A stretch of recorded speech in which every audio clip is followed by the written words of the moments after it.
Hello बच्चों, कैसे हैं आप लोग। अब तक हम बात कर चुके थे, हम बोर मॉडल की तरफ बढ़ रहे थे। तो देखो, बोर मॉडल ने काफ़ी हद तक काफ़ी चीज़ें क्लियर की थी। तो उसने एक बात और समझाई थी, हाइड्रोजन स्पेक्ट्रम के बारे में बता दिया जो रदरफोर्ड नहीं बता पाया था। तो पहले तो कि स्पेक्ट्रम क्या होता है, तो पहले हम स्पेक्ट्रम की बात करते हैं कि स्पेक्ट्रम क्या होता है। तो देखो, मैं आपको एक बार स्पेक्ट्रम का एक बार समझा देता हूँ, आप समझ लेना ध्यान से। तो इसमें छोटा सा हेडिंग डाल दो। वैसे तो हमको हाइड्रोजन स्पेक्ट्रम पढ़ना है, पर उससे पहले आपको स्पेक्ट्रम के बारे में थोड़ी बहुत जानकारी दे देता हूँ। तो हम पढ़ने वाले हैं स्पेक्ट्रम, ठीक है। ध्यान रखना है ना, स्टडी ऑफ स्पेक्ट्रा, जो भी स्पेक्ट्रा आता है उसकी स्टडी को, तो मैंने कहा स्टडी ऑफ स्पेक्ट्रा को, स्टडी ऑफ स्पेक्ट्रा, ये स्पेक्ट्रा लिखा है, ठीक है। स्पेक्ट्रा को स्पेक्ट्रोस्कोपी कहते हैं, स्पेक्ट्रोस्कोपी कहते हैं, ठीक है। ये जब आप बड़ी क्लासों में जाते हो तब आप इसको पढ़ते हो, स्पेक्ट्रोस्कोपी कहते हैं, ठीक है। ध्यान रखना, ये आप बड़ी क्लासों में पढ़ोगे जाके, बहुत ही ब्रॉड में पढ़ोगे। सर क्या मतलब हुआ? देखो, सिंपल सी बात है। अगर किसी ने कभी हॉस्पिटल में, फिल्मों मूवीज़ में भी देखा होगा, फिल्मों में भी देखा होगा, आप एक चीज़ वहाँ नोटिस करते हो ना कि जब पल्स के हाथ में वो लगाई जाती है ना, पल्स में दिल से एक तार अटैच होता है, एक मशीन होती है जिसके अंदर इस तरीके से दिल की धड़कनें चलती रहती है। वो होता है कि एक्चुअली में स्पेक्ट्रा ही होता है। समझ में आ गई बात? तो बात आती है कि ये स्पेक्ट्रम कितने टाइप का होता है, तो हम उसकी बात करेंगे अब, ठीक है। देखो, एक सिंपल सी बात बोल देता हूँ। मान लो ये कोई एक गैस है, ठीक है। ये कोई गैस है, ठीक है। इस गैस को मैंने क्या किया? गर्म किया। क्या किया?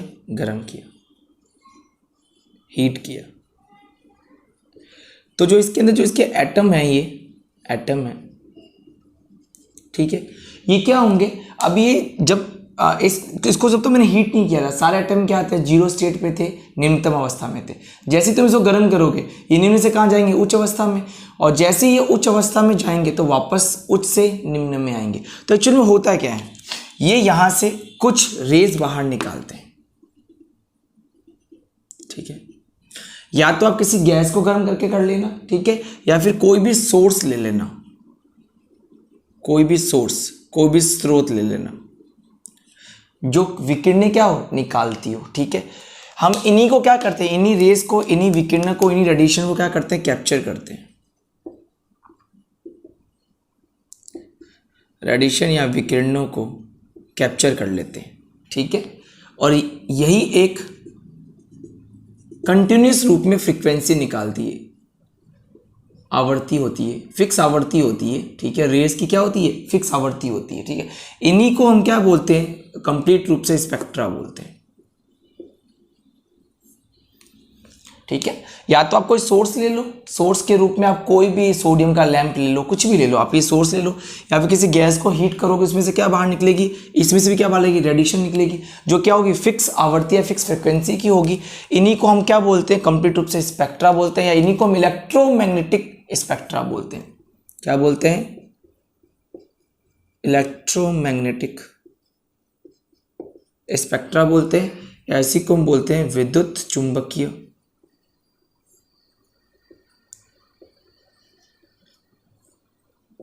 स्पेक्ट्रम बोलते हैं, ठीक है। तो ये थोड़ा सा ध्यान रख लेना, ठीक है। एक बात ध्यान रखना, ये जो भी रेज आती है पैटर्न के रूप में आती है। किसके रूप में आती है? पैटर्न के रूप में, ठीक है, एक परिसर के रूप में आती है।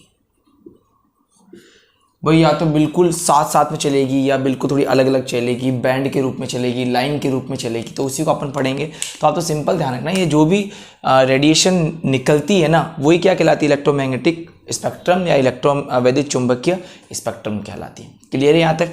तो देखो, ये जो निकली, ये जो रेडिएशन बाहर निकली, जो किरणें विकिरणें बाहर निकली है, वो उनका पैटर्न किस तरीके से होता है ना। भाई सब साथ में एक साथ निकलेगी, भीड़ में चलेगी सारी की सारी, या फिर अलग अलग लाइन में चलेगी, डिस्क्रीट रूप में चलेगी, सतत रूप में चलेगी, कंटिन्यू चलेगी, असतत चलेगी, तो हम उसी की बात करेंगे। ठीक है, चलो तो एक बार आप इसको नोट कर लो, है ना। बिल्कुल इसको नॉर्मल समझते चलना है, आपको इतना डिटेल में नहीं है, तो मैं बिल्कुल शॉर्ट में समझाने की कोशिश कर रहा हूँ आपको।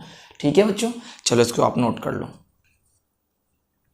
फिर हम बात करते हैं ये जो भी निकला वो क्या है, स्पेक्ट्रम। अभी कैसे पता चलेगा स्पेक्ट्रम ये कैसा है, तो कुछ नहीं करते हैं हम लोग, इसको एक प्रिज्म में से निकाल, जो प्रिज्म होता है ना उसमें से निकालते हैं और सारे स्पेक्ट्रम दिख जाते हैं। ठीक है, चलो नोट हो गया। ए पॉइंट डाल के लिख देना, ये इसकी डेफिनेशन हो गई। और स्टडी ऑफ स्पेक्ट्रा क्या कहलाता है, स्पेक्ट्रोस्कोपी कहलाता है। क्लियर है यहाँ तक सभी को? चलो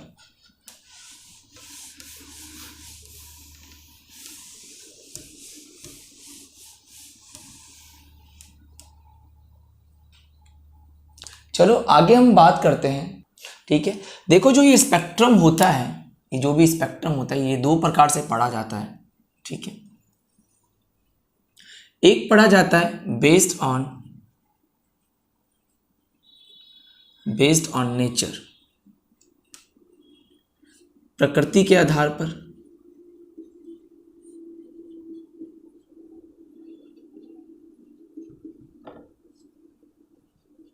ठीक है, दूसरा पढ़ा जाता है बेस्ड ऑन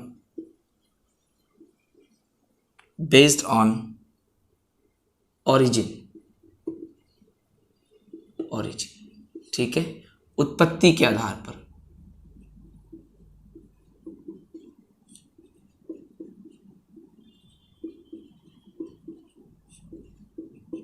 ठीक है, तो ध्यान रखना है, इसको दो आधार पे पढ़ते हैं हम लोग। एक पढ़ते हैं हम लोग प्रकृति के आधार पे, और दूसरा हम पढ़ते हैं इसको उत्पत्ति के आधार पे। क्लियर है सभी को यहाँ तक? ठीक है, अब देखो भैया, प्रकृति के आधार पे जब पढ़ा जाता है तो इसको दो प्रकार से पढ़ा जाता है। एक पढ़ा जाता है इसको कंटिन्यूस रूप में, सतत रूप में,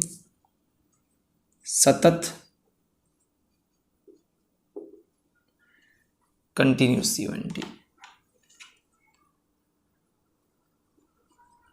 कंटिन्यूस, और एक पढ़ा जाएगा असतत रूप में। ठीक है, सतत और असतत के रूप में पढ़ा जाएगा डिस्क्रीट रूप में। ध्यान रखना, डिस्क्रीट रूप में पढ़ा जाएगा। ठीक है, सभी लोग ध्यान रखेंगे। ठीक है, और इसमें ध्यान रखना दो प्रकार से पढ़ा जाएगा। एक पढ़ा जाता है यहां पर एब्जॉर्प्शन, अवशोषण। ठीक है, और जो दूसरा यहां पे पढ़ा जाएगा वो पढ़ा जाएगा एमिशन, उत्सर्जन। तो दो के आधार पे पढ़ा जाता है यहाँ पे। पहला पढ़ा जाता है सतत, दूसरा असतत। यहाँ पे पढ़ा जाता है अवशोषण और उत्सर्जन के आधार पर। ठीक है, ध्यान रखना, असतत या डिस्क्रीट जो होता है वो फिर से कई टाइप में पढ़ा जाएगा। नेक्स्ट जो टाइप पढ़े जाते हैं, इसके अंदर बैंड पढ़ा जाता है और एक लाइन स्पेक्ट्रम पढ़ा जाता है। तो एक तो पढ़ा जाएगा बैंड स्पेक्ट्रम और एक पढ़ा जाएगा लाइन स्पेक्ट्रम। ठीक है, बैंड स्पेक्ट्रम और एक पढ़ा जाएगा रेखीय स्पेक्ट्रम। ठीक है, ये वाला ही हम रेखीय स्पेक्ट्रम जो आता है वो हाइड्रोजन स्पेक्ट्रम में पढ़ा जाता है। ये वाला हमको यही पढ़ना है। ठीक है, चलो तो इसको डायग्राम को नोट कर लो। फिर मैं आपको एक एक शॉर्ट में समझा रहा हूँ, ज़्यादा ऐसे लंबा चौड़ा नहीं समझाऊंगा। बिल्कुल शॉर्ट में कैसे क्या निकलते हैं उसकी बात करते हैं। तो पहले काम करें, पहले हम इसको समझते हैं। ठीक है, फिर हम इनको समझते हैं। एक्चुअली देखो, इन दोनों में ही ये होते हैं। ठीक है, ये तो भाई फिक्स है, ये तो निकलेंगे। या तो एब्जॉर्प्शन होगा तो ये सारे होंगे, इमिशन होगा तो ये सारे होंगे। ठीक है, तो हम इमिशन वाला पढ़ते हैं, एक्चुअल में ये सारे पढ़ते हैं इसके अंदर। ठीक है, चलो तो आप नोट डालो, इसको लिख दो इसको फटाफट, फिर आगे बात करते हैं।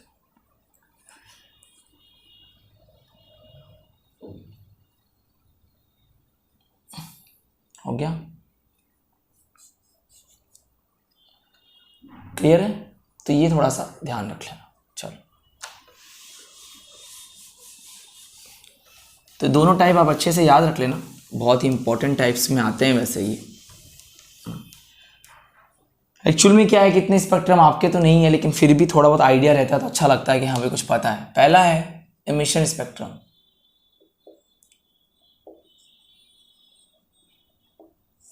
ठीक है, उत्सर्जन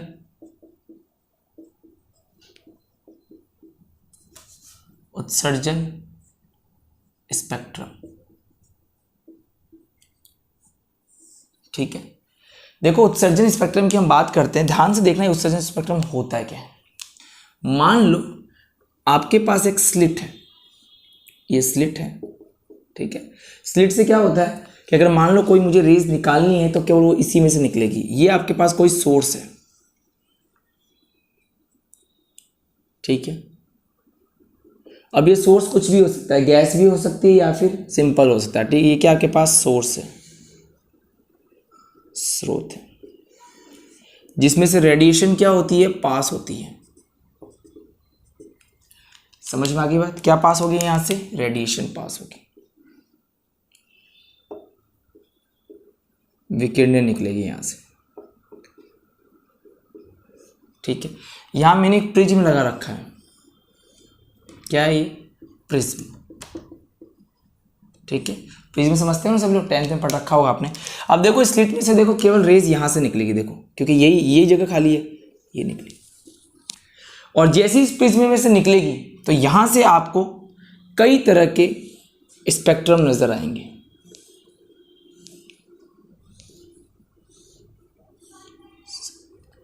ठीक है। इनको आपको पता तो आप इनको बोलते हो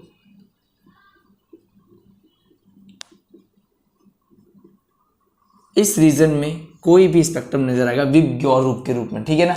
आप देखते हो ना ये जो प्रिज्म में से आप अगर आप कोई लाइट निकालते हो, क्या पास की मैंने, इसको मैं व्हाइट लाइट बोल देता हूँ। ये मेरे लिए अभी क्या है, व्हाइट लाइट, व्हाइट लाइट, श्वेत प्रकाश है, ठीक है। और श्वेत प्रकाश को जब आपने किसी प्रिज्म में से बाहर निकाला तो 7 तरह के रंग दिखाई देते हैं आपको, यही क्या कहलाते हैं, स्पेक्ट्रम कहलाते हैं। ये क्या है, सारे के सारे स्पेक्ट्रम,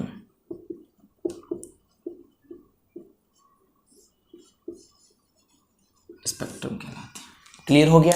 अब इसको इमिशन क्यों बोला, क्योंकि देखो एक सफेद प्रकाश में, एक श्वेत लाइट में कितने कलर होते हैं, टोटल 7 होते हैं। आपने जैसी इसके अंदर से लाइट पास की, सातों के सातों कलर बाहर निकल गए। इसका ना सारे के सारे इसके अंदर से क्या हो गए, इमिट हो गए, सारे सारे इसमें से क्या हो गए, उत्सर्जित हो गए। समझ में आ गई बात। तो ऐसा स्पेक्ट्रा क्या कहलाता है, उत्सर्जन स्पेक्ट्रा कहलाता है, ठीक है। अब ये जो स्पेक्ट्रा निकला है ना, ये वाला, ये जो निकला है ये वाला है ना, अब ये दो प्रकार से हो सकता है। कैसे, 2 प्रकार से कैसे होगा, बिल्कुल होगा। एक तो कंटिन्यूस होगा,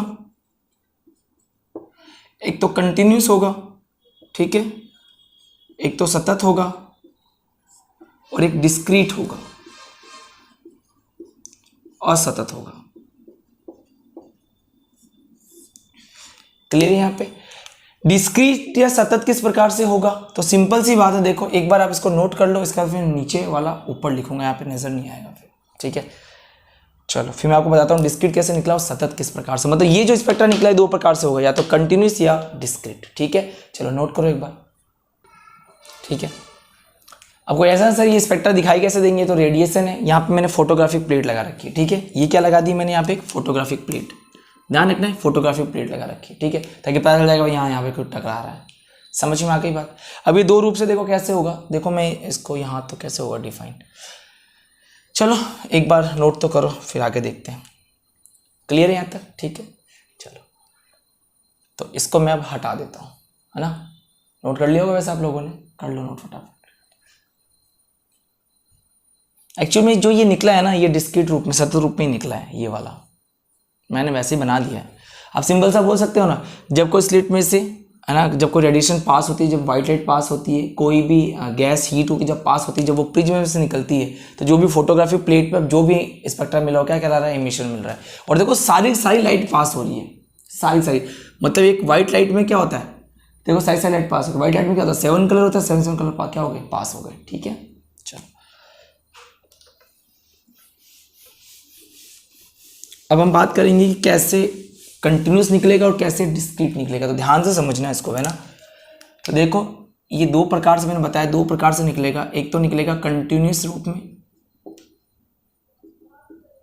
सतत रूप में, और एक मिल निकलेगा आपको डिस्क्रीट रूप में, डिस्क्रीट असतत रूप में, ठीक है। और ये फिर दो प्रकार का होता है, इसको हम दो प्रकार से पढ़ेंगे वैसे, ठीक है। एक पढ़ेंगे लाइन, एक पढ़ेंगे बैंड, पहले बताया था मैंने, ठीक है। देखो सबसे पहले इसकी बात करता हूँ, ये कैसे होगा। देखो मान लो तुमने कोई सोर्स लिया था, ठीक है, ये स्प्लिट लगाई थी, याद है, ठीक है। यहाँ एक प्रिज्म लगाया था, क्लियर हो गया यहाँ तक। अब होगा क्या, यहाँ से रेज बाहर निकलती है, प्रिज्म में जाती है, और देखो अगर इस तरीके से मिल रही है, बिल्कुल बिल्कुल इस तरीके से, मतलब कंटिन्यूस रूप में, ठीक है। मैं थोड़ा सा इसको अच्छे से बना देता हूँ, है ना, ताकि थोड़ा सा अच्छा लगे देखने में। बिल्कुल कंटिन्यूस रूप में निकल रही है, ये फोटोग्राफी प्लेट लगा रखी है, ठीक है बच्चों, ठीक है। अब बिल्कुल कंटिन्यूस का मतलब क्या, बिल्कुल निकल रही है, बिल्कुल पास पास से, बिल्कुल ऐसे निकल रही है। देखो लाइन लाइन टू लाइन, ऐसे दिखाई नहीं दे रही, बिल्कुल बिल्कुल ऐसे निकल रही है, ठीक है। कैसे निकली, बिल्कुल कंटिन्यूस रूप में निकल रही, क्या कहलाएगी, कंटिन्यूस स्पेक्ट्रम, ठीक है। लाइन वाले में क्या होगा, देखो इसके अंदर भी सेम ऐसे ही होगा, देखो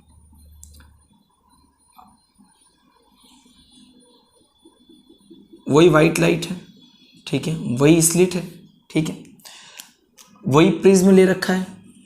अब इसमें से जब रेस निकलेगी तो देखो इसमें से रेस पास हुई, इसमें बिल्कुल ऐसे लाइन के रूप में दिखाई देगी आपको, ऐसे लाइन के रूप में, इस तरीके से देखो ऐसे लाइन के रूप में आई है आपको पास,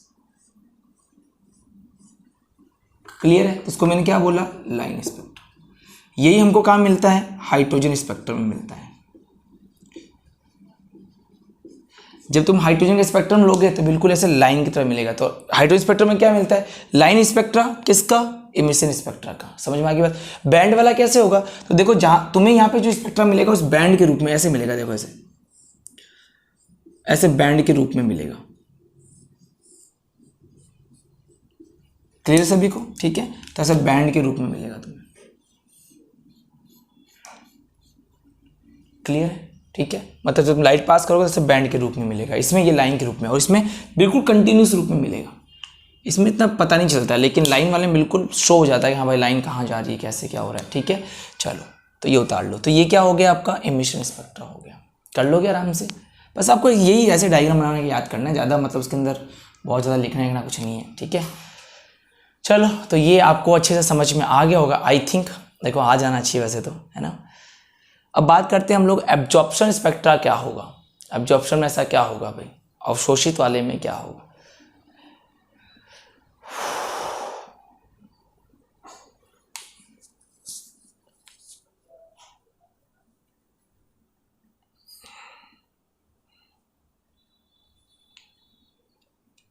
क्लियर है, यहाँ तक कर लोगे ना, उतार लो आराम से। तो ये ऐसे बैंड के रूप में मिलते हैं। जब तुम बुक में देखोगे तुम्हें इस तरीके से लिखा हुआ मिलेगा, अगर बुक में होगा तो इस तरीके से देखो, तो कोई बात नहीं, करवाना मत कि सर आपने तो ऐसे बताया और बुक में ऐसे लिखा हुआ था, तो क्या हो गया, एक ही तो बात है, ठीक है ना। बुक में ऐसे मिलेगा बैंड के रूप में, ठीक है।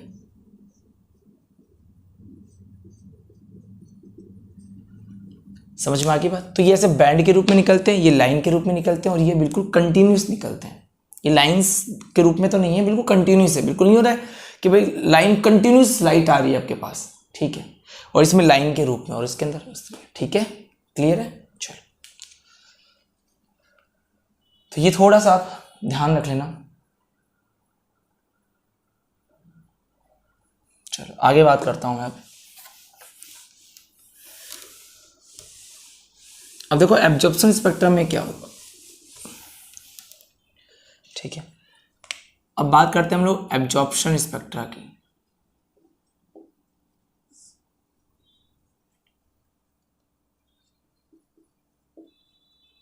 अवशोषण की बात कर रहे हैं, ठीक है, ठीक है। देखो अवशोषण स्पेक्ट्रा में कुछ नहीं है, सिंपल से आप समझ जाओगे देखते। ये कोई सोर्स लगाया है,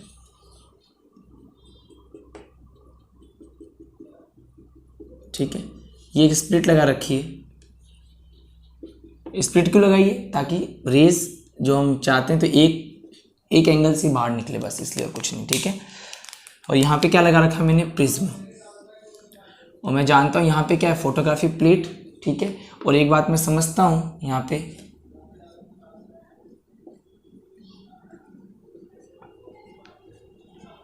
ये रेंज है, ठीक है, ये कलर होते हैं।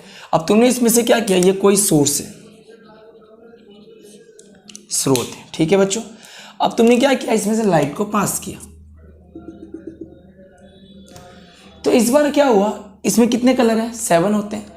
लेकिन ये 7 अगर 7 के 7 पास कर दे तो क्या है, इमिशन है, उत्सर्जन है। लेकिन ये क्या करती है, कुछ को तो एब्जॉर्ब कर लेती है, कुछ को अवशोषित कर लेती है, और केवल 1 या 2 को ही इसमें से जाने देती है। तो बताओ कौन कौन सी लाइट निकली, या तो ब्लू वाली या ऑरेंज वाली या ग्रीन वाली या येलो वाली, कुछ भी कोई 2 या 3 निकलती है, बाकी सारी क्या हो गई, एब्जॉर्ब हो गई। तो इसको क्या कहलाया हमने, अवशोषण स्पेक्ट्रा। ये क्या कहलाया, सॉरी ठीक है, अवशोषण स्पेक्ट्रा, ठीक है। डिफरेंस समझ में आ गया दोनों का।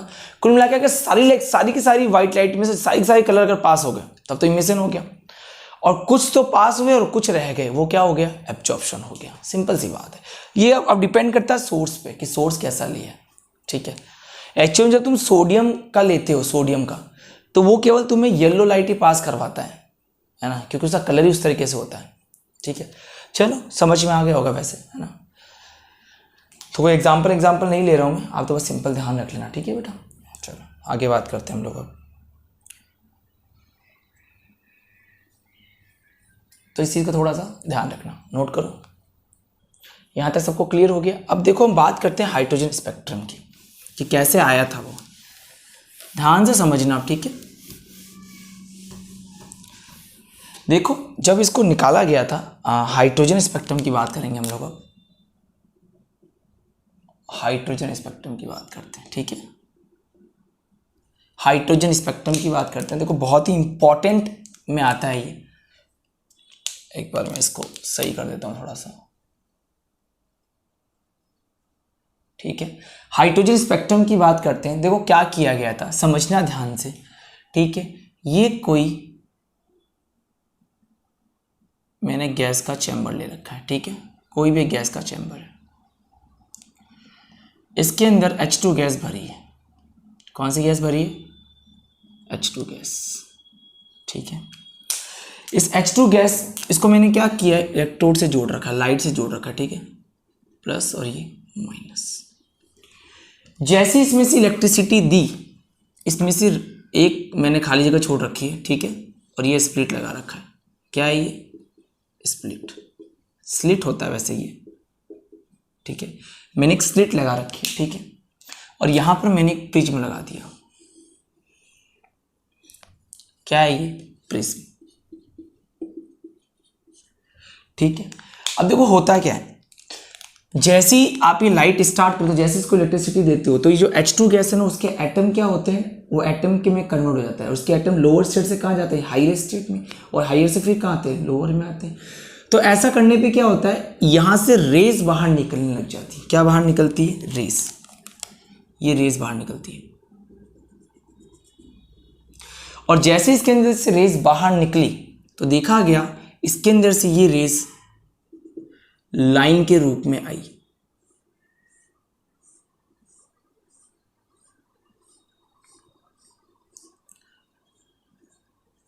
ठीक है। इस तरीके से अलग अलग लाइन के रूप में रेस बाहर निकली। समझ में आ गई बात। इससे हो क्या रहा है, इमिशन हो रहा है। क्या हो रहा है, इमिशन हो रहा है। क्या हो रहा है, ये इमिशन हो रहा है, उत्सर्जन हो रहा है, ठीक है। और ये कैसी लाइन मिली है, लाइन के रूप में, रेखीय के रूप में मिली है, लाइन के रूप में। तो हाइड्रोजन के स्पेक्ट्रा को बोला जाता है लाइन एमिशन स्पेक्ट्रा, ठीक है, रेखीय उत्सर्जन स्पेक्ट्रा। सभी को यहां तक क्लियर है, ठीक है। अभी जो लाइनें मिली है वो कौन कौन से रीजन में मिली है भैया, पर अल्ट्रा वायलेट रीजन मिली है, IR में मिली है, UV में मिली है, कौन कौन से रीजन में लाइनें मिली है, और जिन जिन साइंटिस्ट को लाइनें मिली थी उसके हिसाब से उन्होंने अपने नाम पे लाइन रख दी, लाइमन, बामर, पास्टन, ब्रैकेट, फुंड। ठीक है, तो अभी आपको मैं दिखाता हूँ कि लाइनें किस रूप में मिली। ठीक है, किस तरीके से दिखाया जाता है इनको, मैं बात करता हूँ यहाँ पे। चलो एक बार आप ये नोट कर लो। ठीक है, तो आपको बस इतना मुझे समझाना था कि जो हाइड्रोजन स्पेक्ट्रम वो किस रूप में, लाइन इमिशन स्पेक्ट्रम रूप में होता है। कैसे, आपने यहाँ पे हाइड्रोजन गैस ले रखी है, इसको आपने इलेक्ट्रोड पे लगाया, इसको आपने इलेक्ट्रिसिटी दी, और देने से क्या हो गया, ये क्या है, बाहर निकाला इसने, रेडिएशन बाहर निकाला। क्या बाहर निकाला इसने, रेडिएशन, विकिरण बाहर निकाली।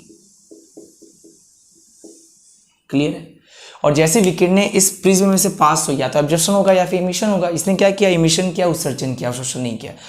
उत्सर्जन करती देखो दो प्रकार की रेखाएं प्राप्त होती है, या तो बैंड के रूप में, या तो कंटिन्यूस प्राप्त होती है, या सतत रूप में, या डिस्क्रीट असतत रूप में। असतत में दो प्रकार था, बैंड और लाइन। तो ये किस रूप में मिली, लाइन के रूप में मिली। ठीक है, तो क्या बोला गया, हाइड्रोजन स्पेक्ट्रम को रेखीय उत्सर्जन spectrum, line emission spectrum. Clear है सभी को। ठीक है, चलो अब मैं आपको बताता हूँ कि लाइंस मिली कैसे, मिलती कैसे आखिर में। चलो अभी आपको मैं सिखाता हूँ। चलो नोट करो, पहले आप इसको नोट कर लो, फिर लाइन कैसे आई, क्या आई, हम उन सब की बात करेंगे। ठीक है, चलो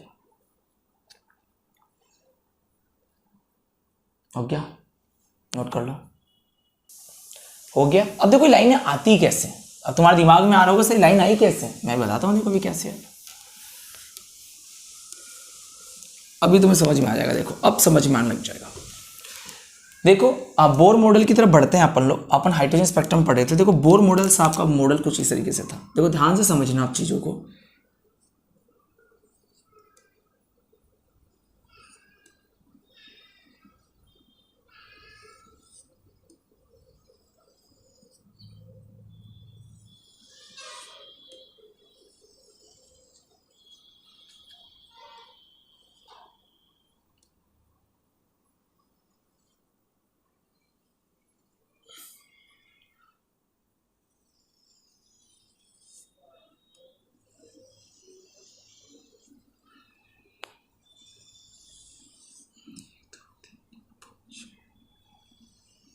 थोड़ा सा गोला धीरे धीरे बिगड़ते चला जाएगा, मुझे लग रहा है।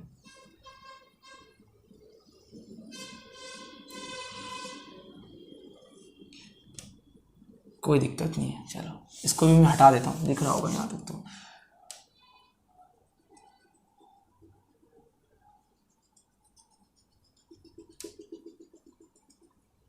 ठीक है,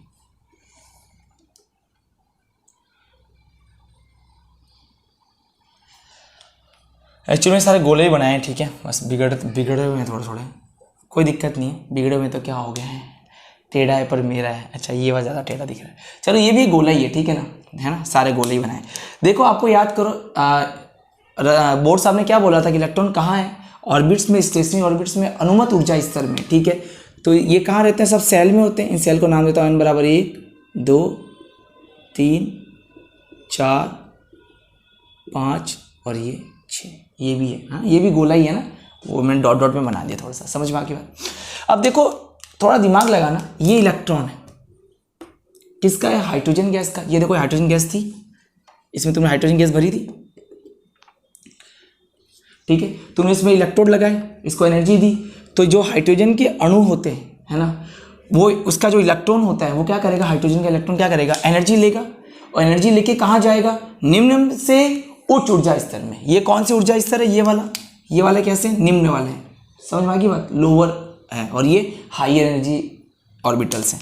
तो इलेक्ट्रॉन कूद के कहाँ चला जाएगा, यहाँ चला जाएगा।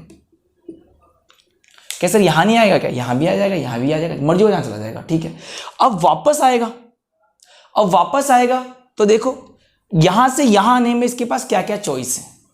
भाई ऐसे भी तो हो सकता है कि इलेक्ट्रॉन सीधा कूद के यहाँ आ जाए। देखना ध्यान से समझना, मैंने ये माना, पहली बार क्या माना कि इलेक्ट्रॉन यहाँ था, मेरी पूरी बातें ध्यानपूर्वक समझना, इलेक्ट्रॉन यहाँ था। अब तुमने इसको क्या दी, एनर्जी दी, हाइड्रोजन गैस को एनर्जी दी थी, तो उसका इलेक्ट्रॉन कूद के कहाँ चला गया, यहाँ चला गया। तुमने पहले हीट दी, तो इलेक्ट्रॉन कूद के लोअर से हायर में चला गया। अब हायर से वापस कहाँ आएगा, लोअर में आएगा। अब क्या क्या कंडीशन हो सकती है, या तो इलेक्ट्रॉन सीधा यहाँ से आ जाए, सीधा यहाँ आ जाए बिना टाइम खराब किए, है ना। अब ऐसा भी तो हो सकता था कि इलेक्ट्रॉन पहले यहाँ आए, यहाँ से फिर यहाँ जाए, तो ऐसा भी तो हो सकता था पहले इलेक्ट्रॉन यहाँ आया और फिर यहाँ से यहाँ गया, हो सकता है। ऐसा भी तो हो सकता था ये इलेक्ट्रॉन यहाँ आए, ये लाइन तो सीधी बनाए,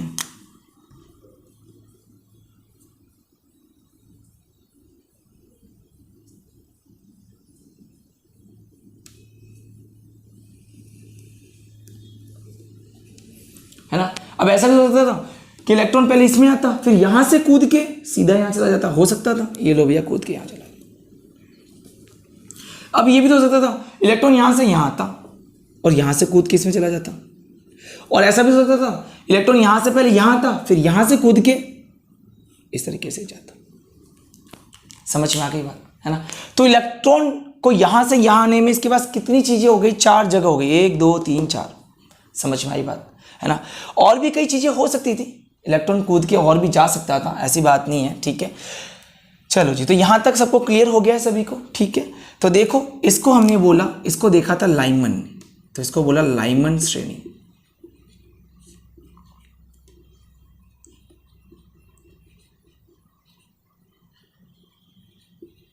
लाइमन सीरीज बोला गया, ठीक है। क्या बोला गया इसको, लाइमन सीरीज बोला गया, क्लियर है, ठीक है। RIES सीरीज कर देना, ठीक है। नेक्स्ट बात करते हैं हम लोग। देखो अब ऐसा भी तो हो सकता था कि इलेक्ट्रॉन यहां पर हो सकता था ना। अब इलेक्ट्रॉन कूद के कहां चला जाए, यहां चला जाए, अब यहां से वापस जाए, तो जाए सीधा ऐसे चला जाए, या फिर क्या हो इलेक्ट्रॉन पहले इसमें है और इसमें से फिर यहां चला जाए, या फिर इसमें से यहां चला जाए, और या फिर इसमें से यहां चला जाए, ठीक है। ये जो लाइन मिली ये वाली, ये मिली आपको बामर सीरीज,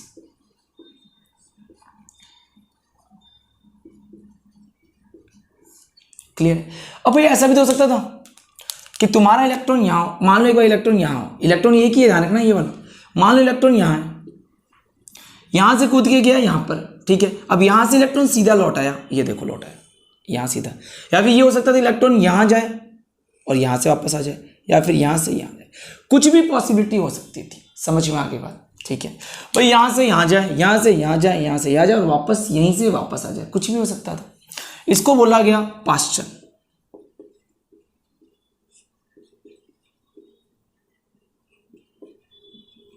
ठीक है। अब देखो भाई और भी तो पॉसिबिलिटी हो सकती थी, कैसे सर, देखो हो जाइए, देखो मान लो आपका इलेक्ट्रॉन यहां था, ठीक है, अब कूद के वो यहां चला गया और वापस यहीं से आ गया, ऐसा तो इलेक्ट्रॉन यहां से यहां जाता और यहीं वापस आ जाता, ठीक है। इसको बोला गया ब्रैकेट, ब्रैकेट, ठीक है। अब ऐसा भी सोच सकता था इलेक्ट्रॉन यहां पर हो, वो कूद के यहां चला जाए और यहीं से वापस आ जाए, ठीक है। इसको क्या बोला गया, फुंड, पी फुंड बोला गया वैसे तो, फुंड,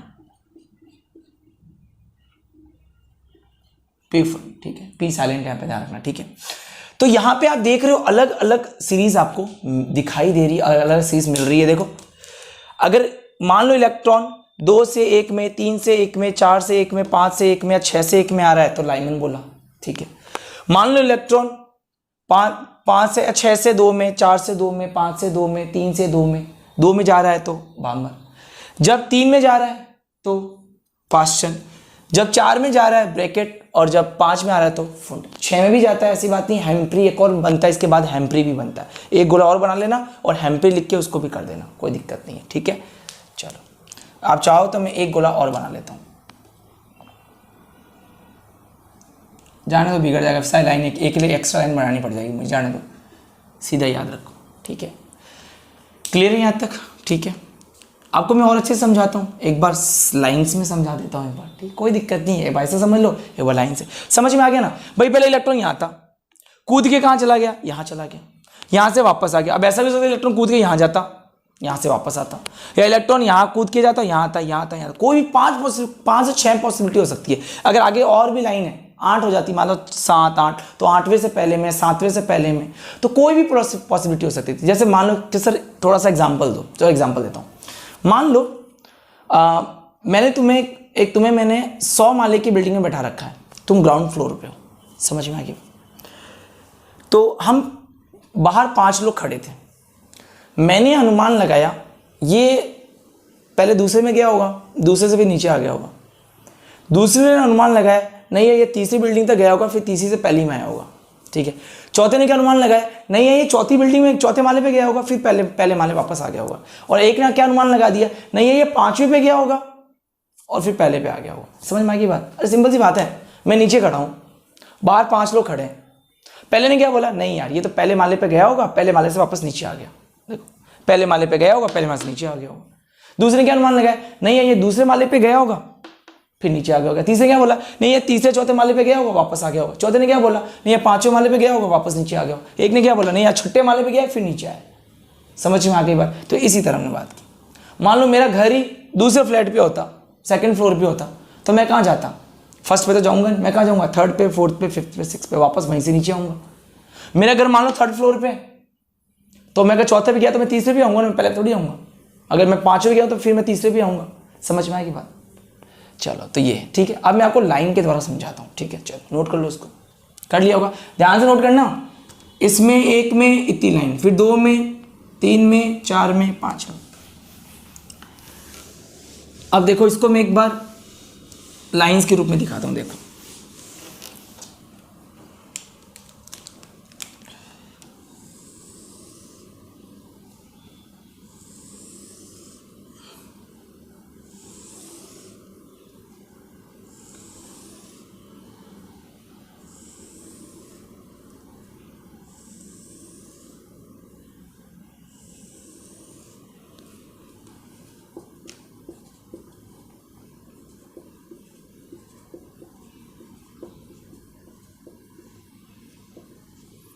सात, 8, 9 इन्फिनाइट मान लेता हूँ, ठीक है। क्या मान लेता हूँ यहाँ पे? इन्फिनाइट। खूब सारी लाइन से, समझ में आ गई बात, ठीक है। अब देखो भाई, देखो कि सर ये क्या है? अरे देखो तुमने पढ़ा था ना, अभी तो पढ़ाया था तुमने। देखो n बराबर 1, फिर n बराबर 2, फिर n बराबर 3, कुछ नहीं किया। देखो ये सब हटा दिया, घोड़ा हटा दिया बस। देखो फिर n बराबर 4, देखो 1, 2, 3, 4। समझ में आ गई बात? बस ठीक है। अब देखो मैंने क्या माना कि इलेक्ट्रॉन कहाँ था? ये यहाँ था, ठीक है। इलेक्ट्रॉन यहाँ से कूद के कहाँ गया होगा? ऊपर गया होगा, ऊपर से वापस से नीचे आया होगा। तो मैं ये मान लेता हूँ, ये मैंने इसको इन्फिनाइट माना है, ठीक है। एन को इन्फिनाइट है। चाहो तो आप 6 लाइन भी ले सकते हो। इन्फिनाइट मतलब बहुत सारी लाइन से। समझ में आ गई बच्चों बात? ठीक है, इन्फिनाइट है, ठीक है। अब मैंने क्या बोला, इलेक्ट्रॉन कूद के 6 में गया और यहाँ से वापस आ गया। मान लो इलेक्ट्रॉन कूद के 5 में गया था, यहाँ से वापस आ गया। पहले फ्लोर से 6th फ्लोर पे गया, वापस आया। पहले फ्लोर से 5 फ्लोर पे भी जा सकता था, 4th फ्लोर पे भी जा सकता था, पॉसिबिलिटी है। फिर इस फ्लोर पे भी आ सकता था और इस फ्लोर पे भी आ सकता था। ये जो लाइन मिली क्या बोली तुम्हें बताओ मुझे? लाइमन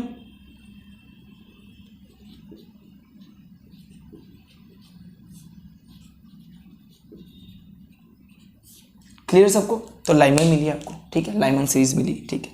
अब ऐसा भी हो सकता था इलेक्ट्रॉन कहाँ था? 2 पे था, दूसरे फ्लोर से कहाँ चला जाए? सीधा 6th फ्लोर पे, फिर वापस, फिर वापस और फिर वापस। ये क्या है? बामर।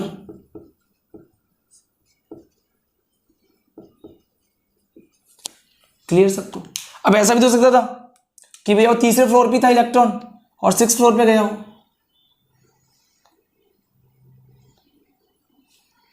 लाइमर, बाबर, ये कौन सी है? पाश्चन।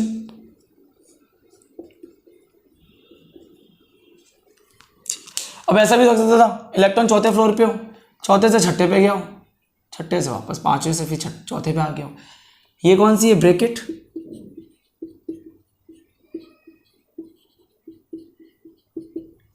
क्लियर? और ऐसा भी हो सकता था इलेक्ट्रॉन 6ठे से 5वें में आया हो, ठीक है। तो इसको क्या बोला? फुंड।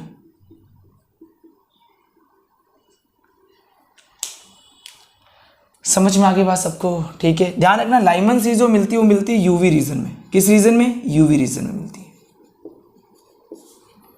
जब लाइन आई होगी तो कौन से रीजन में आई होगी? यूवी रीजन में। ये लाइन किस में आई होगी? दृश्य क्षेत्र में, विजिबल रीजन में आई होगी। अलग अलग वेवलेंथ की रीजन्स होते हैं, ठीक है ना। पास्टर्न ये IR रीजन में आई है, इंफ्रारेड अवरक्त में, ये भी IR में आती है अवरक्त में, और ये भी IR में आती है,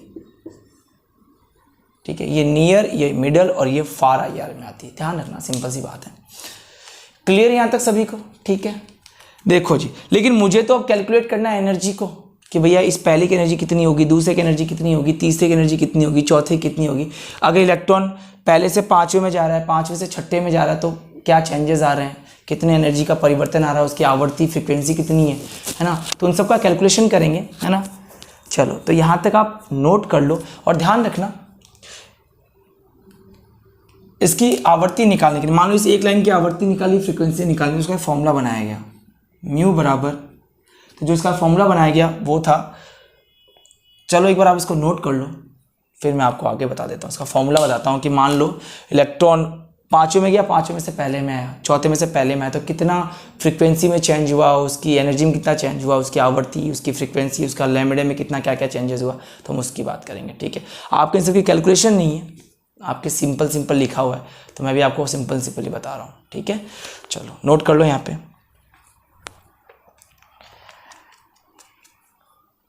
फिर उसके बाद आपको मैं फॉर्मूला बता देता हूँ, ठीक है।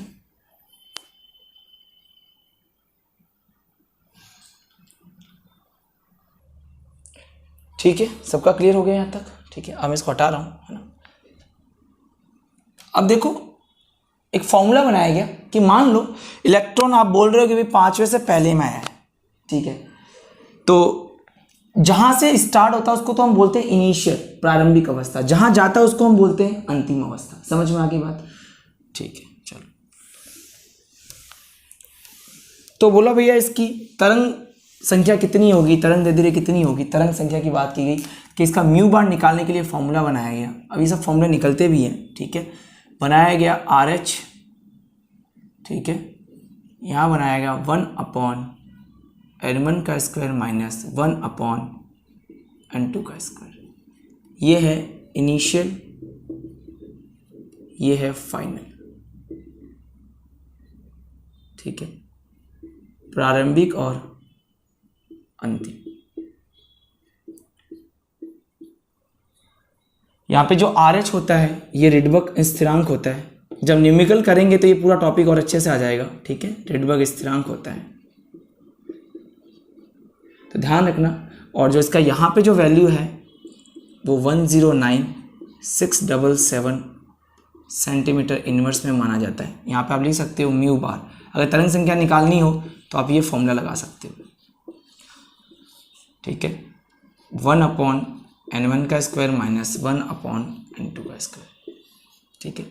इनिशियल को मैंने 1 बोला है, और फाइनल को मैंने N2 बोला है। क्लियर है यहाँ तक, ठीक है। चलो आप इनिशियल फाइनल लिख दो, कोई दिक्कत नहीं है। इसको फाइनल बोल दो और इसको इनिशियल बोल दो, ठीक है। चलो नोट कर लो, क्लियर है, ठीक है। ठीक है, इसको लिख दो बोली RY, अच्छा सर, इसको रिडबर्ग कांस्टेंट बोला गया, ठीक है। सर इसका मतलब क्या हो गया, सिंपल सा। जैसे मान लो ये रहा, यहाँ n बराबर 1 था, यहाँ n बराबर 5 था, इलेक्ट्रॉन आया, ठीक है। तो भाई कहाँ से निकला, 5 से निकला, तो यहाँ 5 लिख देंगे, ठीक है। कहाँ गया, 1 में गया तो यहाँ 1 लिख देंगे। जहाँ से निकला उसको क्या बोलते हैं हम, उसकी इनिशियल स्टेट। और कहाँ गया, ये कौन सी स्टेट हो गई, इनिशियल। ऊपर वाली कौन सी होती है हमेशा, इनिशियल, प्रारंभिक अवस्था होती है। कहाँ से निकला और कहाँ गया वो उसी कौन सी स्टेट होती है, फाइनल, अंतिम अवस्था, ठीक है। तो ये सब आप चीज़ें ध्यान रखना, क्लियर है। चलो न्यूमेरिकल करेंगे तो आपको ये और अच्छे समझ में आ जाएगा। अब इसके और भी फॉर्मूले निकलेंगे, तो नेक्स्ट वीडियो में इसके आपको मैं बाकी के सारे फॉर्मूले बता दूंगा, कैसे कैसे और फॉर्मूले, ठीक है। तो इतना आप पढ़ लें, पहले समझ लें आराम से, ठीक है। चलो नोट कर लो।